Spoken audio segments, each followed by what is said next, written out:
Samoa pati o aoao o maupena e uina vai a e tau mawhai o lea ua sila mio le lalolangi atoa ua ave mai tala o le matu Samoa.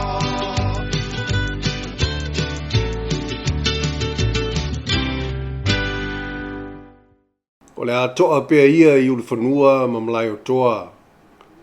Le whaasuanga ua o mātango fie. O soolangi foi i sulo malama, ma se i le laulai le tautainga na toa i whanga o le tua masanga.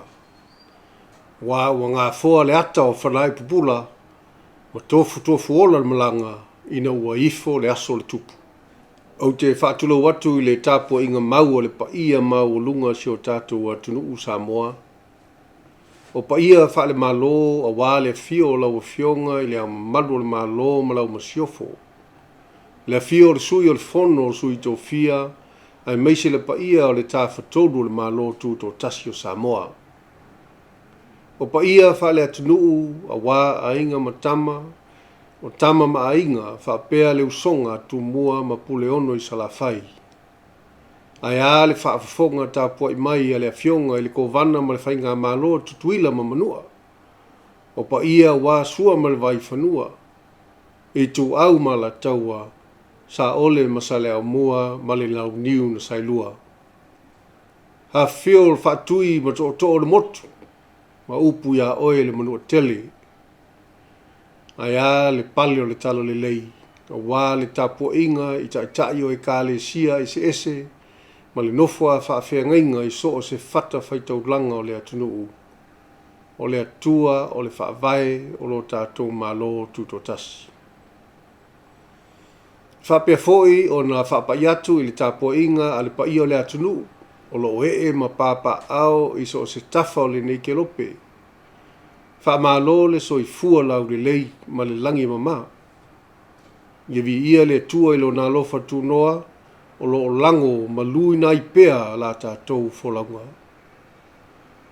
O lo sila fia i le Atunu'u o le aso whaleile i le taiao o le ata alo ai la tātou Manu Samoa ma le aua Iapani i lana ta alonga lo na tolu o le ta sanga o le ipu o le laulangi o lo whaia lea i whalani.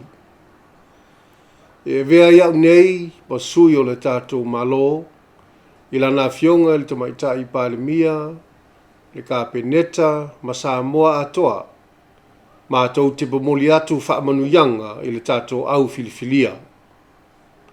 Lau sunga i le whaiaonga, ta iulu ma whaiaonga langolango, le pūlenga o le au, lau sunga le kapeteni ma le tātou au o le afo watu mo le tālonga, e le ngalo o tou i le tātou Mālō, ai meise o le tapuaiga maua si o tātou Atunu'u.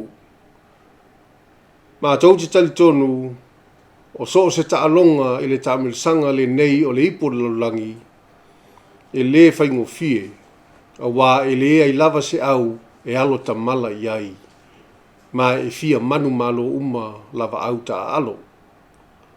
Ai o le maua Samoa, o whaiwai tāpua ia e a e manuia. A whai e la lango whaatasi foe o na foe leo pese. Ai a whai tātou te au whaatasi ma le tua o ai e se whaasanga tau mai.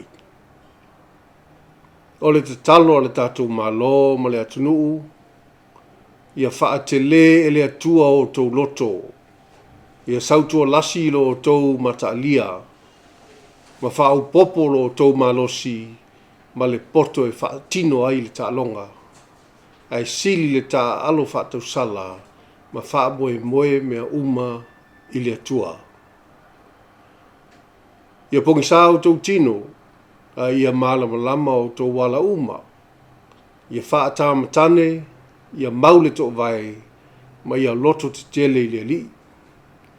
O lo tāpua ia, ma pō le whala, ma ula le ula, e si o tātou Atunu'u e le ngata i Samoa nei, ia ai whapea fo i so o se wāhenga lo laulangi, o lo o awhiwhio ai, a wālo o tau alo whaiva.